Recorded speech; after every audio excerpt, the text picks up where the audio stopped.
Assalamualaikum warahmatullahi wabarakatuh. My name is Nonik Ariani. I'm from English Education Department in EIN Samarinda. In this video, I would like to explain about the types of reading and strategies of reading to fulfill the reading assignment. So, there are two types of reading. The first one is oral reading and silent reading. Oral reading is a technique to improve poor readers' word identification in context, and there are two purposes of oral reading. The first one is to help poor readers develop the habit of self-correction miscues that don't make sense in the context of the material they're reading. And the second is to give students immediate on-the-spot instruction in word identification skills that have just caused them problems. Silent reading is a reading skill which allows one to read without voicing the sounds. And there are two kinds of silent reading, intensive reading and extensive reading. Intensive reading occurs when the learner is focused on the language rather than the text. For example, the learner may be answering comprehension questions, learning new vocabulary, studying about the grammar, and translating.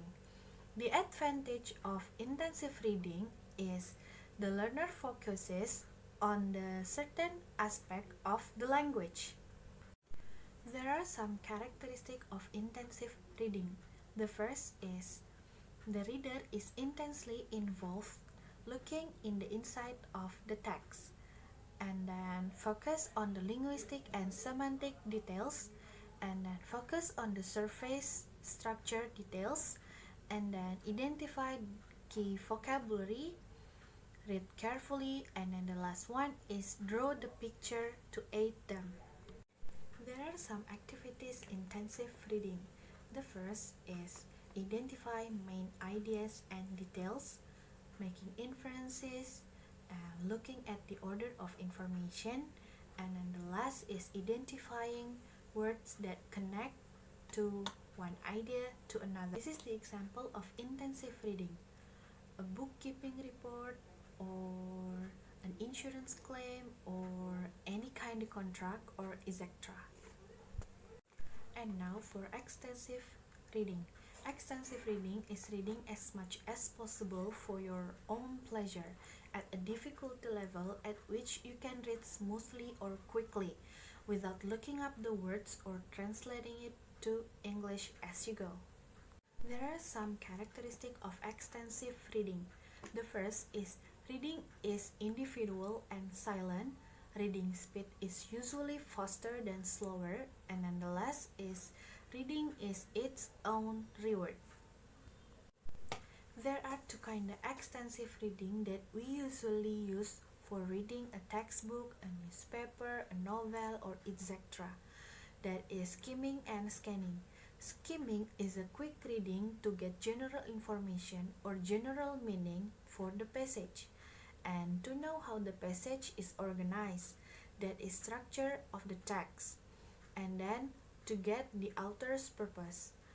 We usually use skimming for read newspaper, magazine, or any kind of brochure and etc. to get the general information.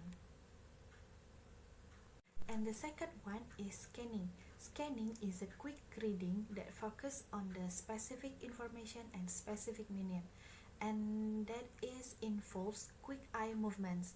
And sometimes or usually we use 5W plus 1H to get the specific information like what, who, where, why, when, and how.